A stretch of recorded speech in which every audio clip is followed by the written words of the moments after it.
अस्सलाम वालेकुम। नॉवेल पतझड़ ग्रुप में सेकंड लास्ट पार्ट। उस रोज भी उसका पढ़ने का मूड ना था। नींद से आंखें बुझल हो रही थी, मगर मीरान छुट्टी नहीं दे रहा था। लिहाजा मुकम्मल तवज्जो से वो उसे कोई सवाल समझाता रहा और यमुना आराम से उसके मजबूत कंधे पर सर गिराकर सो गई। मीरान, देखो इस लिबास में मैं कैसी लग रही हूँ। वो अपने सालाना इम्तहानात की तैयारी में बुरी तरह मसरूफ था जब अचानक यमुना धीरे से उसके कमरे का दरवाजा खोलकर अंदर चली आई। तेज सुर्ख और काले रंग के कंट्रास्ट ट्राउजर सूट में मलबूस अपने लंबे घने बालों को काट कर शाखों पर फैलाए हल्के फुल्के मेकअप के साथ वो ऐन अजान शाह की पसंद के सरापे में ढली उससे पूछ रही थी। जब वो बेसाख्ता उसके दिलकश सरापे से निगाह चुराते हुए बोला, अच्छी लग रही हो। अजान तुम्हारी इस तब्दीली को देखेगा तो बहुत खुश होगा।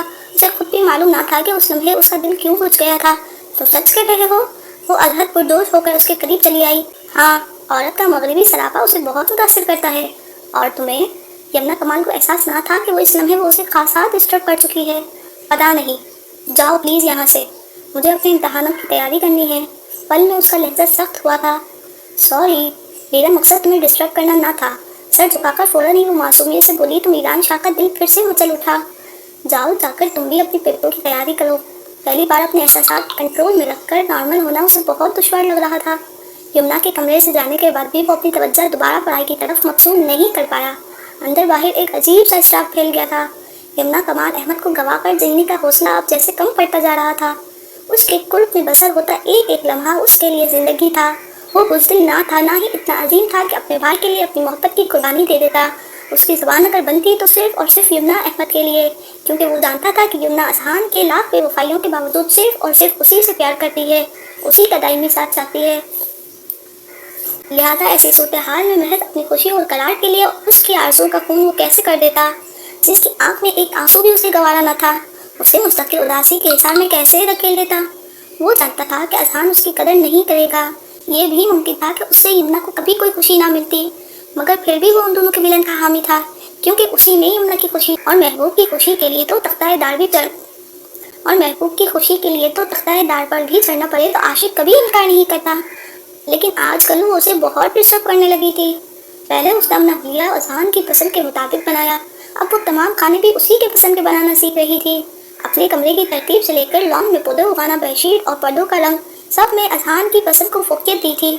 मजीद सितम की बात यह थी कि वो हर काम में उसकी राय तलब कर रही थी, उससे पूछ रही थी। और अजहान के आने की खबर जब से मिली थी तब से उसकी खुशी का कोई ठिकाना ना था। इतना खुश हो जाने के बावजूद भी अजहान के लिए उसकी दीवानगी में कतई कोई कमी नहीं आई थी। मीरान शाह के इम्तहानात इख्तिताम पजीर हुए तो यमुना इम्तहान में बुरी तरह मसरूफ हो गई। कमाल अहमद साहब का रवैया अब उसके साथ बेहतर हो गया था, मगर अब उसे किसी की परवाह ही ना थी। मीरान से उसकी अजहान के लिए इस दर्जे दीवानगी बर्दाश्त ना होती। दिल को लाख समझाने के बावजूद खुद को यमुना कमाल अहमद के लिए कतई बेबस तसव्वुर कर रहा था। मुसलसल कुड़ने की वजह से उसे बुखार भी हो गया, मगर उसने परवाह ना की तो तबीयत ज़्यादा बिगड़ गई। सुबह वो नाश्ते की मेज़ पर ना पहुंचा तो कई रोज़ के बाद आखिर यमुना कमाल अहमद उसके कमरे में चली आई। वो खासा नफीस तबीयत का मालिक था, लेकिन उस वक्त उसके कमरे का हाल देखने लायक था। कोई भी चीज़ उसे अपने ठिकाने पर पड़ी नहीं दिखाई दे रही थी। अलमारी, सोफे, बेड, राइटिंग टेबल, सब का हाल खासा अख्तर हो रहा था। तमाम चीज़ों पर एक अफसरदा सी निगाह डालने के बाद वो मीरान के करीब आई तो उसे बेसुध पड़ा बिस्तर पे देखकर ठिठक गई। हाथ बढ़ाकर पेशानी को छुआ तो तेज हरारत का एहसास हुआ। मानी, यूं ही हाथ उसकी पेशानी पर रखे उसने बहुत अपनाने से पुकारा। जब वो करवट बदलकर आंखें खोल गया। तुम्हें इतना तेज बुखार है और तुमने बताया तक नहीं? क्या यही दोस्ती है तुम्हारी?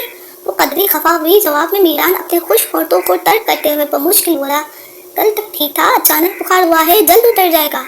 नहीं उतरेगा, मैं तीमारदारी करूंगी तो उतरेगा। अब तक तीमारदारी करती रहोगी तुम? उस लम्हे उसके लहजे से अजीब सी हसरत झलकी थी। जब तक मैं जिंदा हूँ, दो बदो जवाब तैयार था। मीरान ने बेसाख्ता अपनी पलकें मूंद दी थी। कल अजहान आ रहा है मानी, अंजला बाजी और अदनान भाई भी साथ आएंगे। बहुत मजे मजे के खाने बन रहे हैं घर में, जल्दी से ठीक हो जाओ। ठीक है, और कुछ? उसका दिल जला था, मगर लबों पर मुस्कुराहट ही झलकी थी। और कुछ नहीं। धीमे से मुस्कुराते हुए यमुना ने उसके बाल बिखेरे थे, फिर फौरन ही उठ के कमरे से बाहर निकल आई। मैं तुम्हें खोकर जिंदा नहीं रह सकता यमुना, तुम नहीं जी सकता मैं तुम्हारे बगैर। दिल बर्दाश्ता होकर अपना चेहरा अपने ही बाजू में छुपाते हुए वो सिसक पड़ा।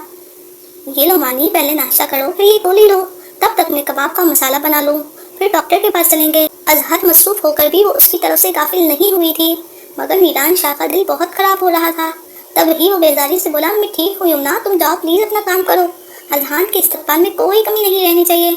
नहीं रहेगी, बस तुम ठीक हो जाओ। वो उसका दिल चलाने का भरपूर सामान कर रही थी। मीरांशा की समझ में नहीं आ रहा था कि वो क्या करे। उसी रोज दोपहर के करीब घर से निकला तो फिर रात में बहुत देर से घर वापसी आया। अब भी उसका जिस्म बुखार में जल रहा था, मगर दिल की जलन उससे भरकर थी। सर दर्द की शिद्दत से फट रहा था। वो उस वक्त किसी का सामना नहीं करना चाहता था, मगर यमुना से ना चाहते हुए भी टकराव हो गया। टीवी लॉन्च में मुस्तरिब सी सोफे पर बैठी वो शायद उसी की वापसी का इंतजार कर रही थी। आ गई तुम? टाइम देखा है, पूरे 11 बज रहे हैं और फिर तबीयत भी खराब है। कहाँ अटक गए थे? उसका लहजा खालिस मशरकी औरतों जैसा था, मगर मीरान को अच्छा नहीं लगा। तभी रुक फैलते हुए बेजारी से बोला, तुम मेरी बीवी नहीं जो यूं रास्ते में तनकर खड़ी हो गई हो। जाओ, जाकर अपना काम करो। कहते ही वो अपने कमरे की तरफ बढ़ गया तो हैरान और परेशान सी यमुना अजहर मुतफक्किर होकर उसके पीछे ही चली आई। क्या बात है मानी, कोई मसला है तो मुझे बताओ।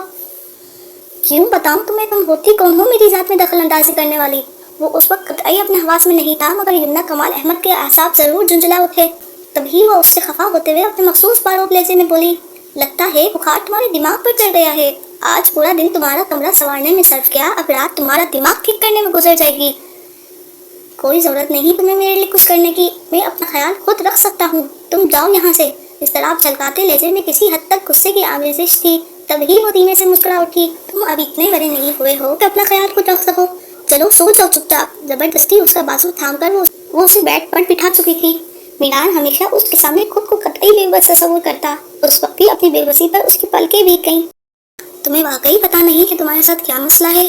कदरे मसरूर लहजे में कहते हुए उसने मीरान के पांव जूते की कैद से आजाद किए, फिर उस पर कंबल डाल दिया।